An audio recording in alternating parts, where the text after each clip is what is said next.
The security guard at the Wellington estate gates looked at my 2008 Honda Civic like I'd just pulled up in a garbage truck. His eyes traveled from the rust spot on my hood to the duct tape holding my side mirror in place, and I watched him mentally calculate whether I was lost, confused, or possibly casing the neighborhood for a robbery. He leaned down to my window with that particular expression security guards reserve for people they assume don't belong, and asked if I was making a delivery. I told him I was here for dinner with the Wellington family. The look on his face was priceless. Friend, please subscribe. 1 second for you. Big motivation for me. My name is Alex Carter. I'm 33 years old, and I need to tell you something that's been eating at me for the past year. For 16 months, I kept a secret from the woman I was planning to marry. Not a small secret like forgetting to mention I don't like her mother's cooking. Not a medium secret like the fact that I still watch cartoons on Saturday mornings. No, my secret was that I make $42,000 a month. Before taxes, the number is even more ridiculous. After taxes, it's still the kind of figure that makes financial advisors lean forward in their chairs and start talking about investment, portfolios, and retirement planning. I'm the lead systems architect for one of the biggest cybersecurity firms on the East Coast. I've been coding since I was 14, built my first security platform at 23, and have been collecting patents and paychecks ever since. I consult for Fortune 500 companies. I've testified before Congress about data privacy. I have equity stakes in 3 startups that are doing very, very well. And Jessica thought I was a junior IT support technician who spent his days resetting passwords and unjamming printers. I never actually lied to her. When we met at a networking event 16 months ago, she asked what I did for work, and I said I worked in IT. She nodded knowingly, then asked if I was the guy people called when their computers froze. I smiled and said something vague about solving technical problems. She filled in the rest herself, and I never bothered to correct her assumptions. Why would I do something like this? Why would I let the woman I was dating, the woman I was falling for, believe I was barely scraping by when I could have bought her apartment building without blinking? Because my grandfather taught me something that changed how I see the world forever. My grandfather raised me after my parents died in a car accident when I was 9. He lived in a small 2-bedroom house in a working-class neighborhood, drove a 15-year-old truck, shopped at discount stores, and never wore anything that cost more than $1.50. He taught me to fix things instead of replacing them, to appreciate what I had, and to never measure my value by the numbers in my bank account. What I didn't know until he passed away, when I was 26, was that my grandfather was worth over $8 million. He had built a construction company from nothing, invested brilliantly in real estate during the market crashes, and chosen to live modestly, because he believed that character mattered more than appearance. He left me everything, along with a letter that I still keep in my desk drawer at work. In that letter, he wrote something I've never forgotten. He said that you only see a person's true character when they think you have nothing to offer them. When they believe you're beneath their station, when they think you're too poor or too ordinary to matter, that's when the mask comes off. That's when you see who they really are. So when Jessica invited me to dinner at her parents' estate, when she mentioned that this was going to be a big deal, when she hinted that her mother had very specific expectations about the kind of man her daughter should marry, I made a decision. I would give the Wellington family the test my grandfather had taught me. I would show up as the broke, struggling IT guy they expected. I would drive my old car and wear my cheap clothes and speak humbly about my modest circumstances. And I would watch. I would watch how they treated someone they thought couldn't help them climb higher. Someone they thought was dragging their daughter down. Someone they thought had nothing to offer except love. Before you judge me, before you think I was being manipulative or playing games, let me ask you something. Have you ever wondered what your partner's family really thinks of you when you're not in the room?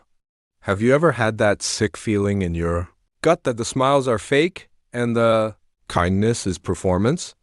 Have you ever wanted to know the truth, even if it might destroy everything? I wanted to know. I needed to know. Because I wasn't just thinking about marrying Jessica, I was thinking about joining her family. And families, as my grandfather also taught me, become part of your life forever.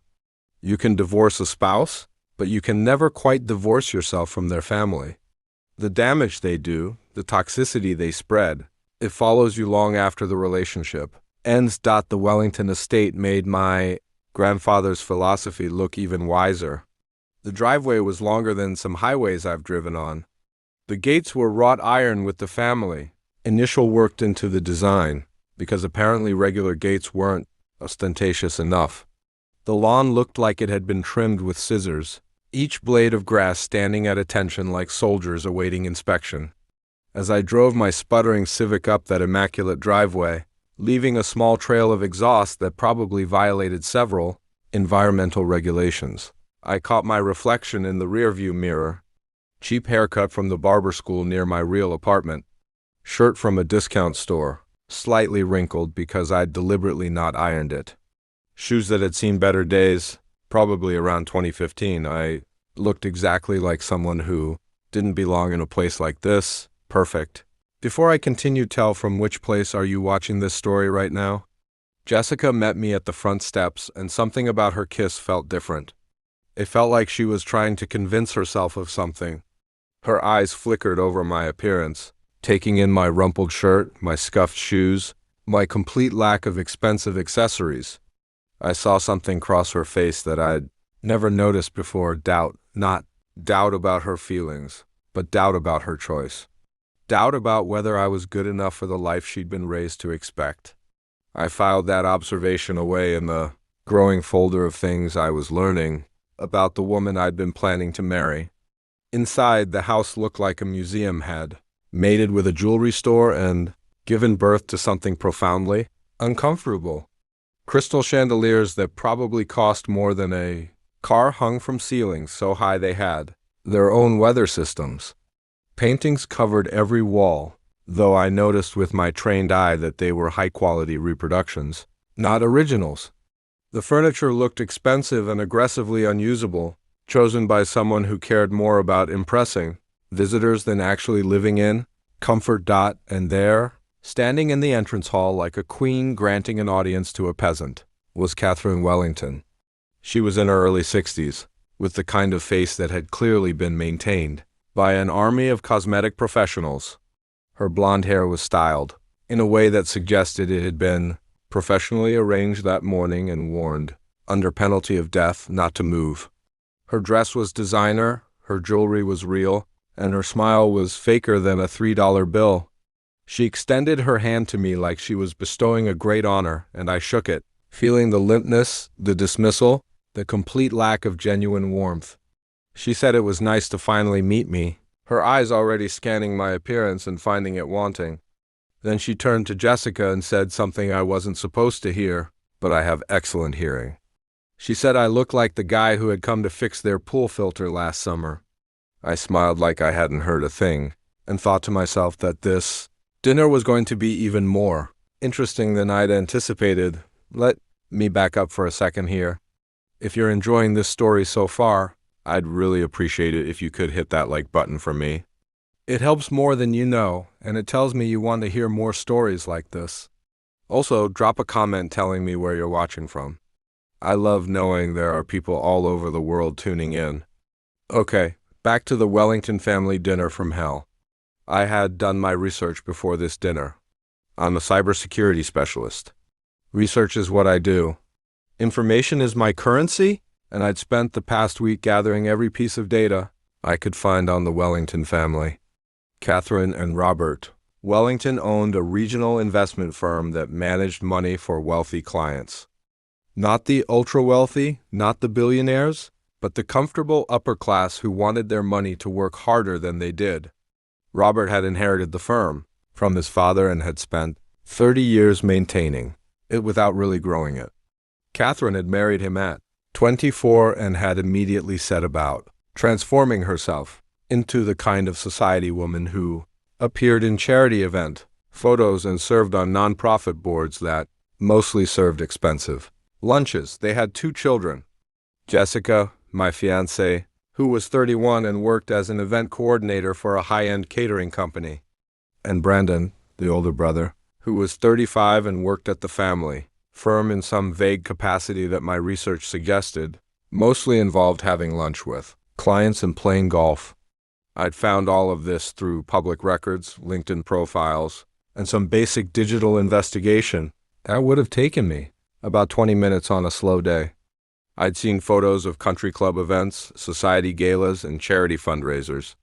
I'd read articles about Catherine's philanthropic work, though a deeper look showed that most of her donations were strategic, designed for maximum visibility and tax benefit rather than actual impact. But none of my research had prepared me for meeting Brandon in person. He arrived fashionably late, which I would later learn was his standard operating procedure. Making an entrance mattered more to him than respecting other people's time.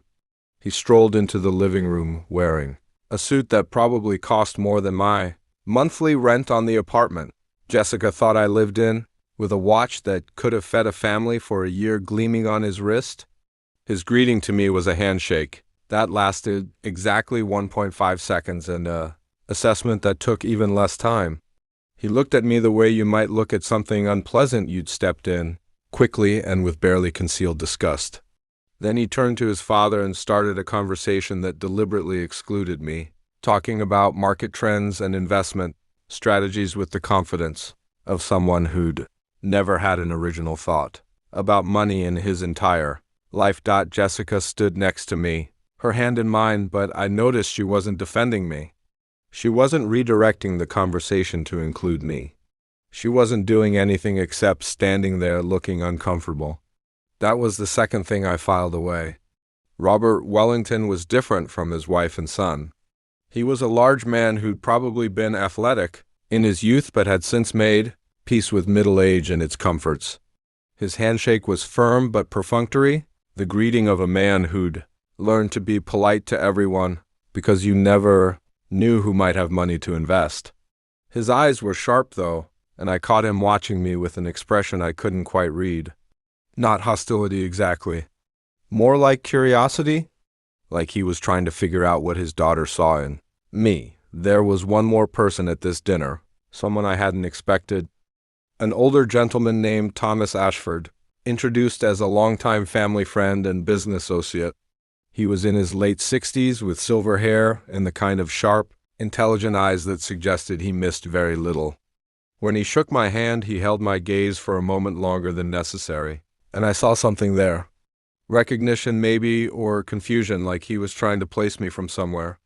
I couldn't figure out where I might have met him before, and he didn't say anything. But throughout the evening, I would catch him staring at me with that same puzzled expression.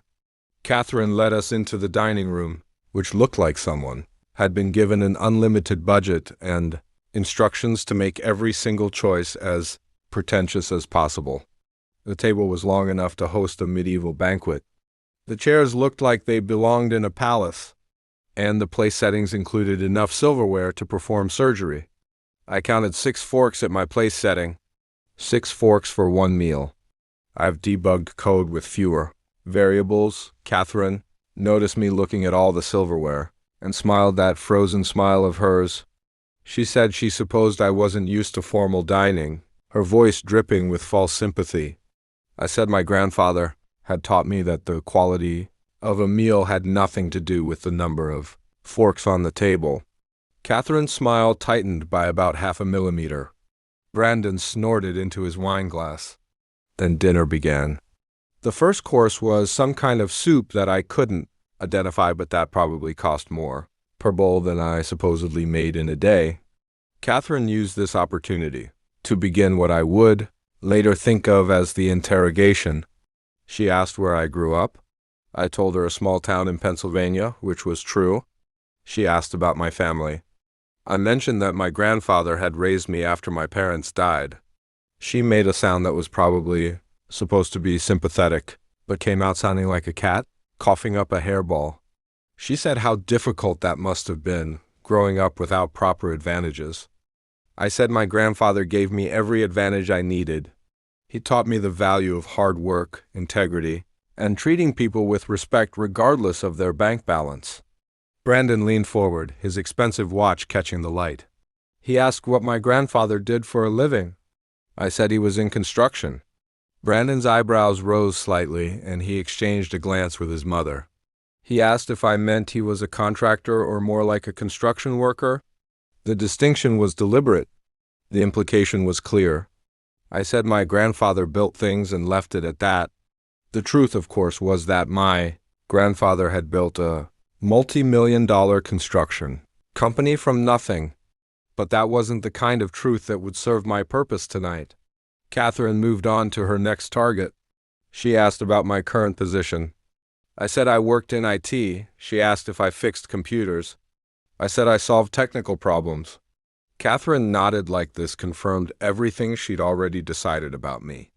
She said that was nice, that every company needed technical support. Brandon asked how much someone in my position typically made.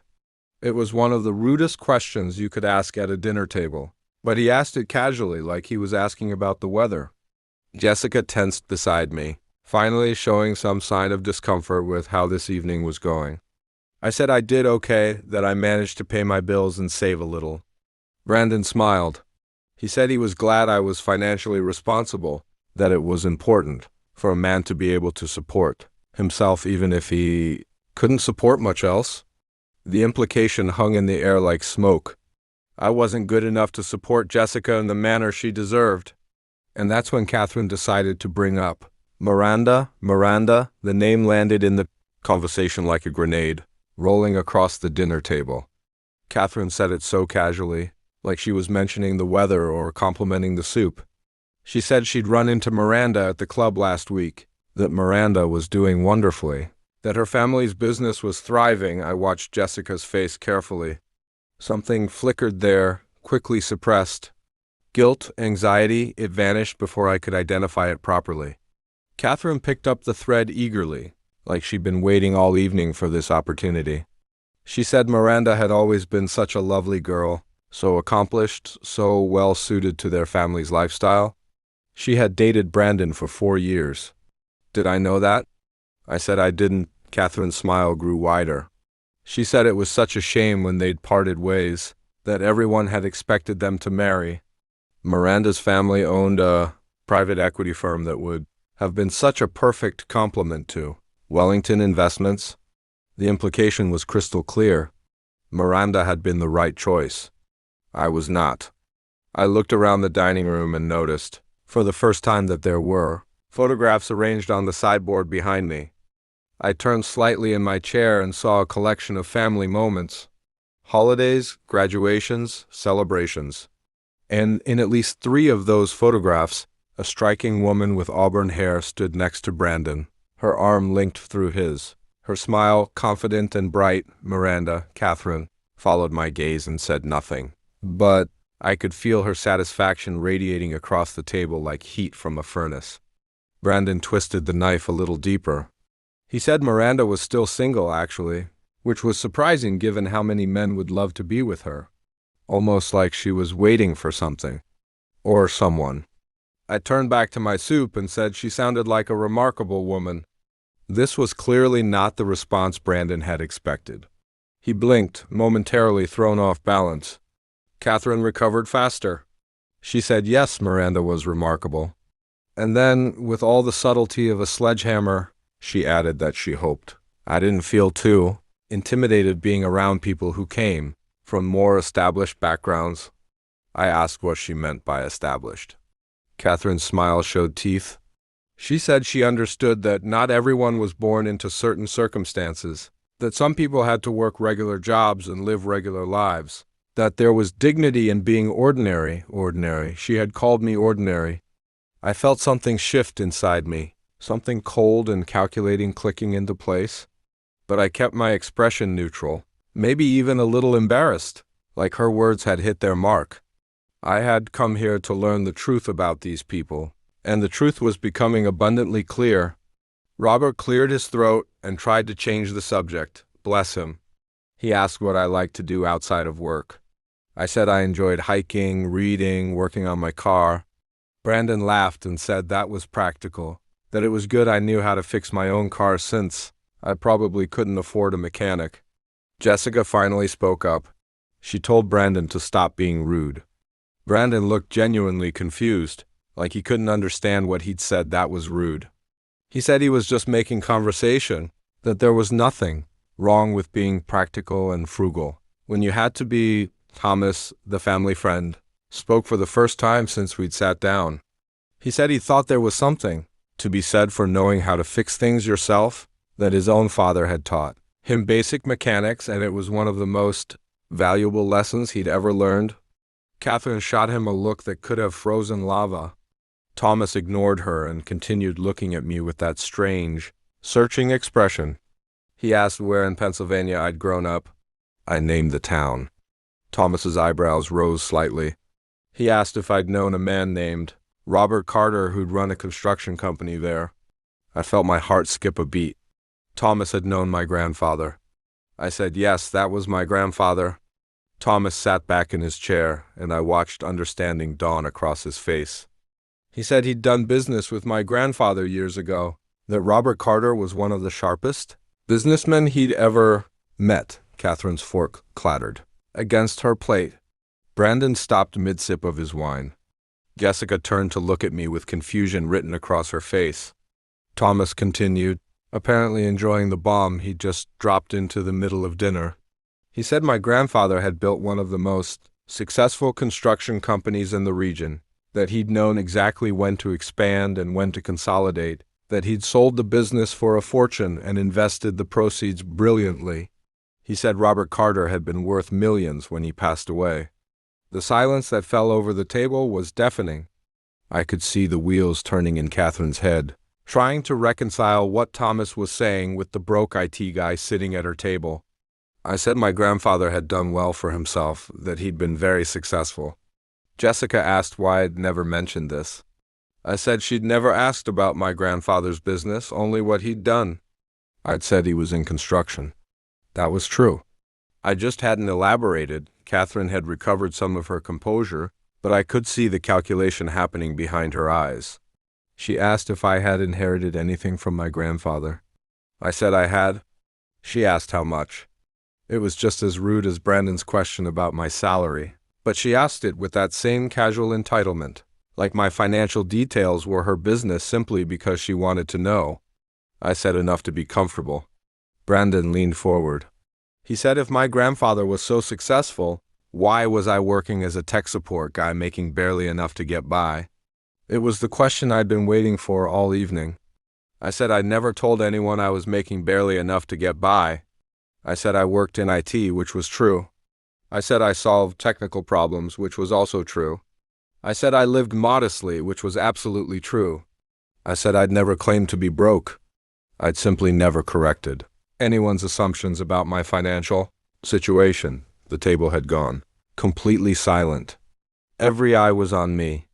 I said my grandfather taught me that you only see people's true character when they think you have nothing to offer them. I said he believed that how people treat those they consider beneath them shows who they really are. I said when Jessica invited me here tonight, I decided to let you all see me as you wanted to see me.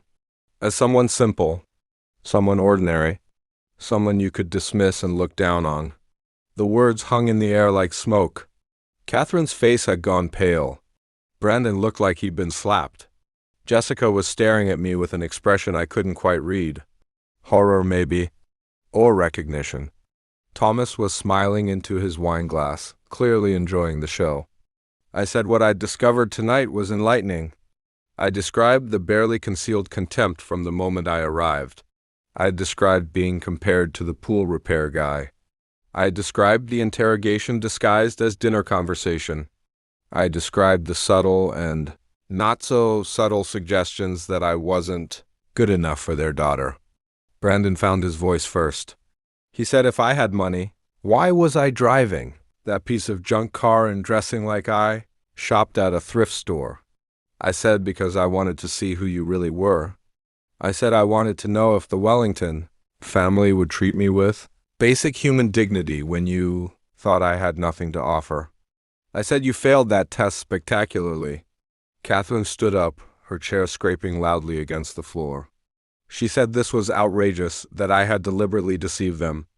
I said I'd done nothing of the sort. I said I'd been completely honest about who I was and what I did.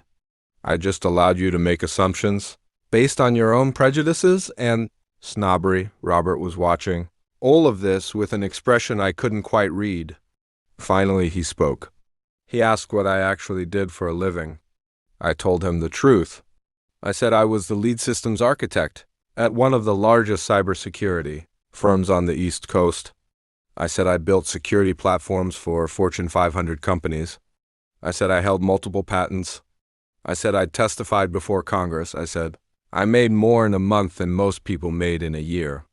Brandon laughed, but it sounded hollow. He said I was lying. Thomas pulled out his phone. He said he'd looked me up while I was talking. He turned his phone around to show a Forbes article about rising stars in cybersecurity. My face was in the photograph. Thomas read the article's summary aloud. Alex Carter, 33, has revolutionized enterprise security architecture. His innovative approaches have saved companies millions in prevented breaches. He holds 7 patents and serves as a consultant to government agencies. The silence that followed was absolute. Jessica stood up suddenly, her napkin falling to the floor. She said she needed to talk to me privately. I said whatever she wanted to say, she could say it here. She said this wasn't fair, that I'd made her look foolish in front of her family. I said I hadn't made her look anything. I said I'd simply revealed who her family really was. I said the question she needed to ask herself was why she'd let them treat me that way all evening without saying a word in my defense. Jessica's eyes filled with tears. She said she had defended me. I said no, she'd made one weak comment to Brandon and then fallen silent. I said she'd stood by and watched her family tear me apart because part of her agreed with them. Part of her was embarrassed by the man she thought I was. Catherine found her voice again. She said I had no right to judge them, that I'd lied about who I was. I said I hadn't lied about anything. I said I'd simply lived according to my values my grandfather had taught me. I said I lived modestly not because I had to, but because I believed that character mattered more than appearance. I said the Wellington family had shown me their character tonight, and it was exactly what I'd suspected it would be. I stood up from the table. I said thank you for a very enlightening evening. I said I now knew everything I needed to know about this family and about Jessica's place in it. Jessica asked what I meant by that. I said she had a choice to make. She could continue to be the person her family had raised her to be, someone who measured people by their bank accounts and social status, or she could become the person I'd hoped she was, someone who cared about character and integrity more than appearances. But I said I wouldn't be waiting around to see which choice she made. Brandon stood up, puffing out his chest like he was about to do something dramatic. He said I couldn't talk to his family that way. I said I could talk to anyone any way I wanted, especially people who'd spent the evening treating me like dirt beneath their shoes. Robert raised his hand, silencing his son. He looked at me with something that might have been respect. He said he thought I'd made my point. He asked if there was anything else I wanted to say. I said there was one more thing. I pulled out my phone and brought up a file I'd prepared, just in case I needed it. I said that as part of my work, I'd become very good at researching companies and their financial health. I said I'd looked into Wellington Investments over the past week. Robert's face went very still. I said what I'd found was interesting. Wellington Investments was struggling. Client retention was down. Returns were mediocre at best. The firm was hemorrhaging accounts to more dynamic competitors. I said the company my grandfather had built and sold, I'd used part of my inheritance to invest in several successful startups. I said those investments had made me wealthier than my grandfather had been. I said one of those startups had recently grown large enough to need sophisticated investment management for their employee stock, options, and retirement funds. I said they'd been considering Wellington Investments for that management. I said I was the one who'd recommended your firm to them. I said I'd also be the one withdrawing that recommendation. The color drained from Robert's face. Brandon asked how much business we were talking about. I named the figure. It was substantial. The kind of contract that could stabilize a struggling firm for years. Catherine made it sound like she'd been punched in the stomach. I said there was more. I said through my work, I'd gotten to know several other tech executives who were looking for investment management. I said I'd been planning to recommend Wellington Investments to all of them, that I'd thought it might be a nice way to help my future family's business. I said I would not be doing that now. I said instead, I'd be telling them exactly what kind of people ran Wellington Investments. The kind of people who judged others by their appearances. The kind of people who treated those they considered beneath them with contempt. The kind of people whose values were so fundamentally broken that they couldn't recognize character when it was sitting at their dinner table. Thomas started laughing. It was a genuine, delighted laugh that echoed through the dining room. He said he had waited 20 years to see someone put the Wellington family in their place. He said this was the most entertaining dinner he'd attended in decades. Catherine turned on him, demanding to know whose side he was on. Thomas said he was on the side of truth and justice, and those had been in short supply at Wellington family gatherings for far too long. I walked toward the door. Jessica followed me, catching my arm in the hallway. She said we needed to talk about this. She said I'd ambushed her family. She said this wasn't fair. I turned to look at her, really look at her. I said I had given her family every opportunity to show basic human decency to someone they thought was beneath them, and they had failed completely. I said I'd given her every opportunity to defend me, to stand up for me, to show that she valued me for who I was rather than what I had. And she had failed too. Jessica said she loved me. I said love without respect was worthless. I said love without the courage to stand up for your partner was meaningless. I said she'd shown me tonight that her family's approval mattered more to her than I did. She started crying, saying I was being cruel. I said I was being honest. I said there was a difference. I pulled my arm free and walked out of the Wellington estate. Behind me, I could hear the chaos beginning. Catherine's voice, high and desperate, demanding that someone do something. Brandon's voice, angry and blustering, talking about lawsuits and consequences. Robert's voice, tired and defeated, probably already calculating how much business they were about to lose. And Jessica's voice, crying, asking me to wait. I didn't wait. I walked to my old Civic, climbed in, and drove away from that house of cards and shallow values. In my rearview mirror, I saw Jessica standing on the steps, her hand raised like she might call me back. I kept driving. The drive home was quiet. I didn't turn on music. I didn't call anyone. I just drove through the night, watching the Wellington estate disappear behind me. When I reached my apartment, my real apartment, the one Jessica had never seen, I sat in the parking garage for a long moment before going inside. It was a penthouse in one of the city's nicest buildings. Floor-to-ceiling windows, modern everything, the kind of place that made visitors say wow when they walked through the door.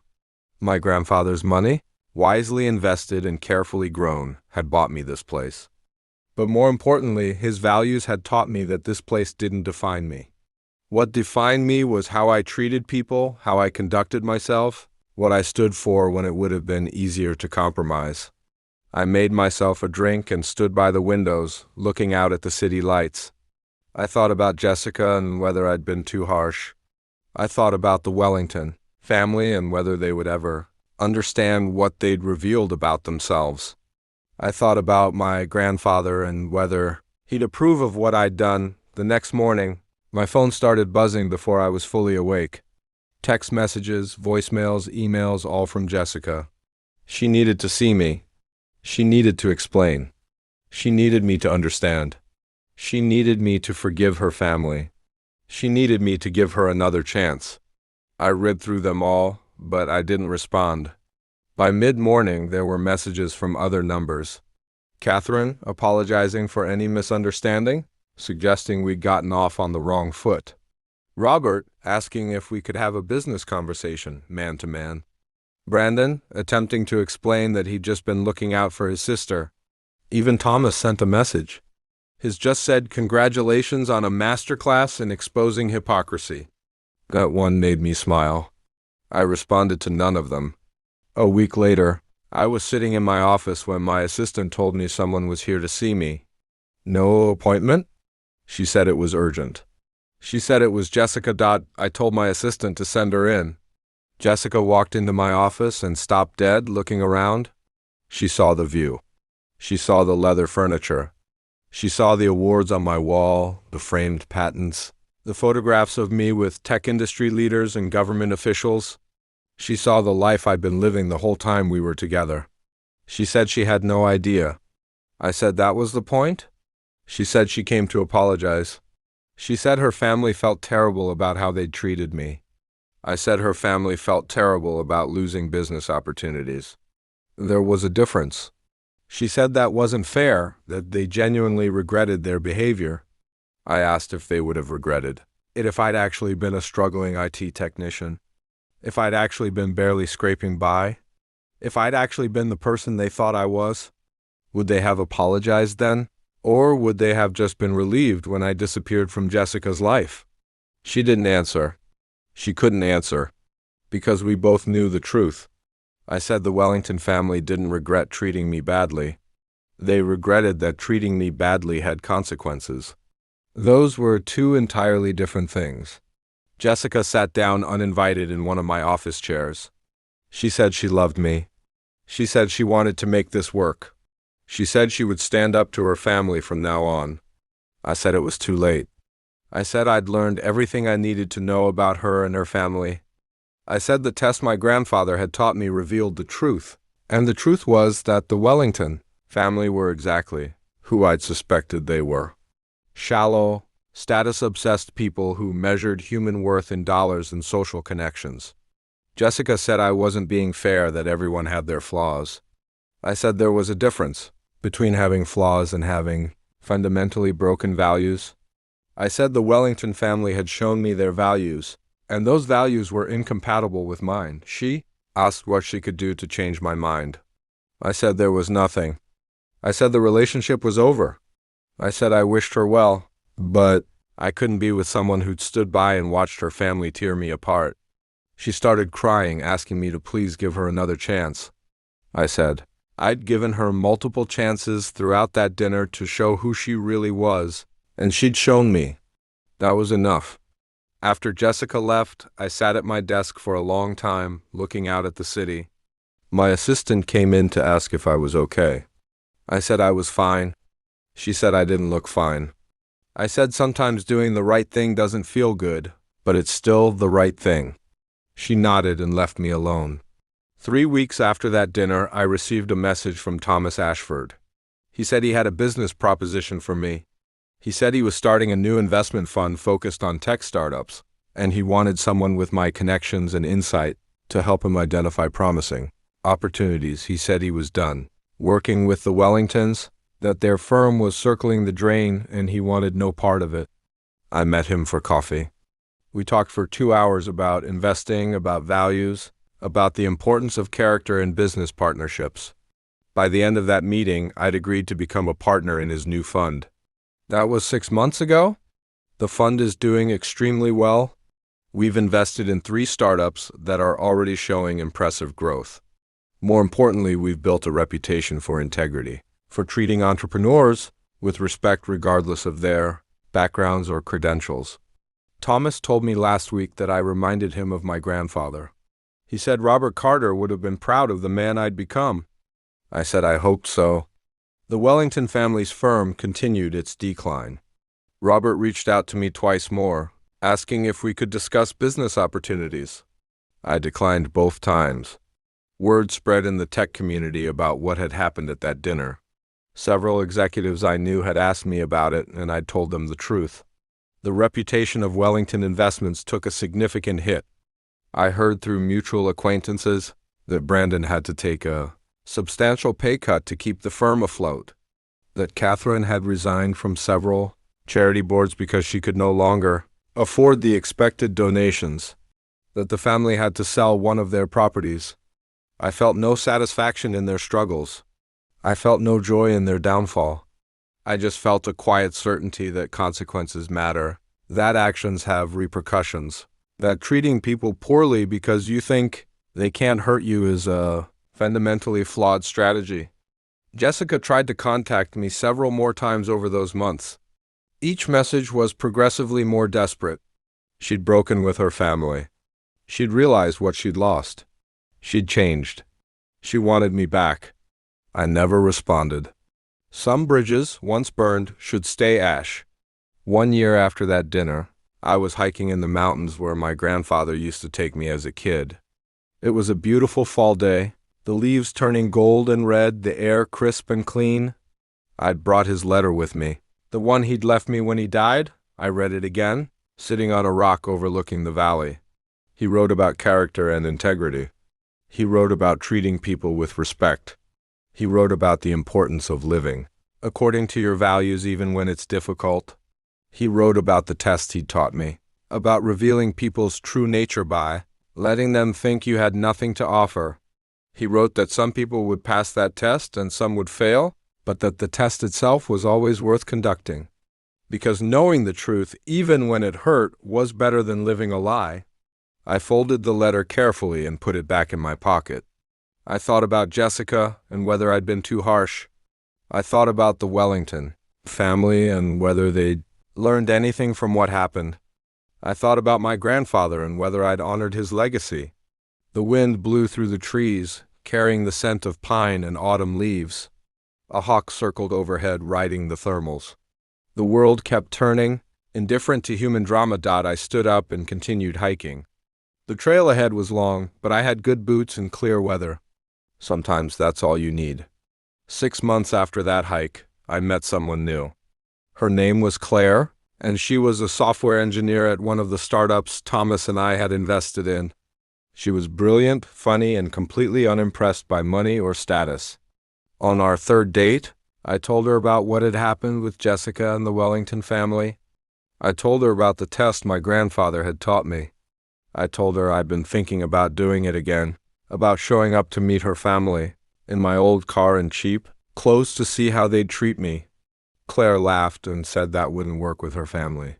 She said her parents lived in a trailer park and her dad was a mechanic. She said if I showed up looking broke, they'd probably just feel relieved that she'd found someone on their level. She said the real test with her family would be showing up in my actual car and my actual clothes and seeing if they treated me like I thought I was better than them. I realized she was right. The test my grandfather had taught me wasn't one size fits all. It had to be adapted to the situation, to the people involved. What mattered was the principle underneath, finding out who people really were before you committed your life to them. I met Claire's parents a month later. I drove my actual car, a Tesla that I bought 2 years ago. I wore normal clothes, not designer, but not cheap either. I told them the truth about what I did and what I made. Her father looked at my car, looked at me, and asked if I knew how to change my own oil. I said yes. He asked if I actually did change my own oil. I said sometimes when I had time, because my grandfather had taught me and I liked staying connected to that skill. He nodded and said I was all right then. Her mother asked if I thought I was too good for their daughter. I said I thought I was incredibly lucky that she was willing to go out with me. She asked why. I said because Claire was smart, talented, and had a strength of character that you couldn't buy or fake. I said I'd dated someone who came from money and status, and I'd learned that those things meant nothing compared to integrity and genuine kindness. Claire's mother smiled. She said I could stay for dinner. We had tacos and beer. We sat around a small table in a small kitchen and talked about work and life and what mattered. It was one of the best evenings I'd had in years. Claire and I have been together for 18 months now. I'm thinking about asking her to marry me. I'm thinking about how to do it, what to say, whether to do something elaborate or just ask her simply during one of our hikes. What I'm not thinking about is whether her family will approve, because I've already met them. I've already seen who they are, and more importantly, I've seen who Claire is. She's someone who doesn't change based on circumstances or company. She's someone who treats the janitor at her office building with the same respect. She treats the CEO. She's someone who values people for their character rather than their bank accounts. She passed the test without even knowing she was taking it. Last week, I ran into Brandon Wellington at a tech conference. He was there trying to drum up business for his family's struggling firm. He saw me across the room and his face went through a complex series of expressions. Anger, embarrassment, resentment. He walked over anyway. He said it had been a while. I agreed that it had. He asked how I was doing. I said I was doing well. He said he'd heard I'd started an investment fund. I confirmed it. He asked if we'd consider looking at some opportunities his firm was managing. I said no. He asked why not. I said because I only did business with people I trusted, and I didn't trust his family. He said that was a long time ago, that people changed. I said some people changed and some people just got better at hiding who they really were. I said I had no interest in finding out which category the Wellingtons fell into. Brandon's face flushed. Ray, he said, I was still holding a grudge over one bad dinner. I said it wasn't one bad dinner. It was a window into his family's character. I said the way they treated someone they thought was beneath them revealed everything I needed to know about their values. I said those values were incompatible with mine. Brandon said his family had apologized. I said no, his family had expressed regret that their behavior had consequences. Those were different things. He started to argue, but I cut him off. I said I had nothing more to say to him. I said he should have a good day and walked away. Claire was waiting for me near the conference entrance. She asked what that had been about. I told her. She asked if I ever wondered if I'd been too harsh on the Wellingtons. I said I wondered sometimes, but then I reminded myself of exactly how they'd treated me when they thought I had nothing to offer. I said I reminded myself of how they'd revealed their true nature, and I felt comfortable with my choice. She nodded and took my hand. She said her parents wanted to know if we'd come over for dinner on Sunday. She said her dad was making chili. I said that sounded perfect. And it was. That's the thing about character. It's not about how people treat you when they think you're important. It's about how they treat you when they think you're nobody. My grandfather taught me that. The Wellington family confirmed it. And Claire showed me that there are people in this world who don't play those games, who treat everyone with dignity and respect regardless of circumstances. Those are the people worth building a life with. The rest, like the Wellingtons, can keep their judgments and their status games. I have everything I need. A woman I love who loves me back for the right reasons. Work that challenges and fulfills me. Friends who value character over credentials. And the memory of a grandfather who taught me that the richest thing you can own is integrity. The Wellington family lost business, opportunities worth millions, because they couldn't treat someone with basic human decency. That's not a tragedy. That's justice. And sometimes justice feels better than revenge ever could. So if you're out there wondering whether it's worth it to test people, to see who they really are behind their polished facades, I'll tell you what my grandfather told me. The truth is always worth knowing, even when it hurts, even when it costs you something, even when it means walking away from someone you thought you loved. Because a relationship built on false assumptions is a house built on sand. It'll collapse eventually. Better to know that before you've invested years of your life and bound yourself legally and financially to people who see you as less than human. That's the lesson the Wellington family taught me. That's the gift they gave me, though they never intended it as a gift. They showed me exactly who they were, and I believed them. Sometimes that's the smartest thing you can do.